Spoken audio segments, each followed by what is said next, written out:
L'idée, c'est de rappeler effectivement tout ce qui est fait par le département, tout le soutien, tout l'accompagnement qui est fait par notre collectivité pour les structures de l'économie sociale et solidaire.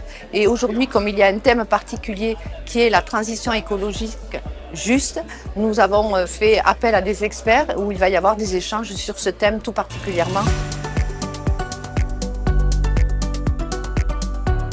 Si on pense que la question de la transition écologique, c'est aussi une question économique, il faut qu'on repense notre logiciel économique et l'ESS parce qu'elle poursuit un but d'utilité sociale avec des principes de lucrativité limitée, d'un fonctionnement lucrativité limitée.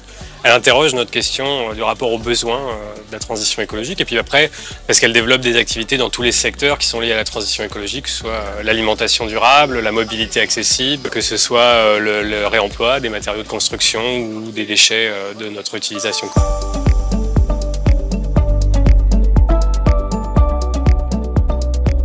On a parlé de modèle économique ce matin à plusieurs endroits et donc là, un modèle de l'ESS qui puisse prendre en compte justement certaines contraintes écologiques comme les limites planétaires, comme voilà, des éléments qui ont à voir avec le vivant, encore une fois, avec le climat, la gestion de l'eau, etc. Il faut arriver à intégrer tous ces éléments-là en lien avec les activités économiques de manière très concrète. Et ça, c'est quelque chose qui nécessite une pensée un peu plus globale, une pensée un peu plus systémique finalement. Considérer ces relations, ces liens entre nature et société. Donc c'est pas simplement faire un état des lieux, ces assises, c'est aussi voilà, ouvrir des pistes, ouvrir des éléments qui peuvent faire avancer la réflexion et avancer aussi la manière dont les territoires s'emparent de cette économie sociale et solidaire. Transformer cette ferme en communauté Emmaüs, on était paysans boulangers à partir de nos propres semences paysannes, donc on cultive nos céréales, on a un moulin, on fait de la farine et on a un fournil, on fait du pain et on vend le pain localement. Et puis une activité qui est en plein développement qui est la production et la vente de semences potagères. On est dans l'aide alimentaire sur cette population en complément des structures sociales que nous avons dans le département. Donc effectivement on travaille avec des grandes surfaces également, donc sur un volet anti-gaspillage, mais on développe pas mal la production locale.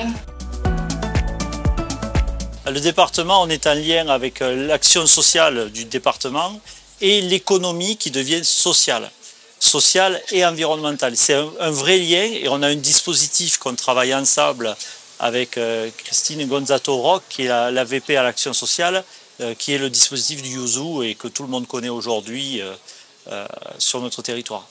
Alors ce dispositif permet un abondement du département pour des projets portés par des citoyens sur les territoires. C'est-à-dire que pour 1 euro de don ou d'investissement du citoyen, le département met strictement les mêmes sommes. Donc en fait c'est un effet levier. Les collectivités, en tant qu'acteurs publics, ont ce devoir d'être moteurs sur toute la préparation à l'avenir des territoires. Et donc, nous avons aussi pour obligation de prendre en compte ce champ. C'est un champ important pour l'avenir. C'est un champ dans lequel de plus en plus de personnes vont rentrer parce que derrière l'ESS, il y a aussi la justice sociale.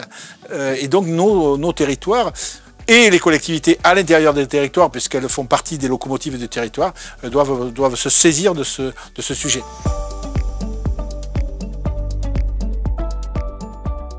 Depuis plusieurs années, il y a une feuille de route claire et précise sur les actions présentes en territoire et accompagnées de la part du département. C'est véritablement visible, il y a ces assises départementales, il y a du financement participatif aussi qui a été mis en œuvre depuis quelques années, du soutien aussi direct aux structures de l'ESS. Donc ils sont vraiment présents et ils font de l'ESS pas une économie à part, véritablement intégrée sur les territoires et une façon aussi de rendre nos territoires plus attractifs en Lot-et-Garonne.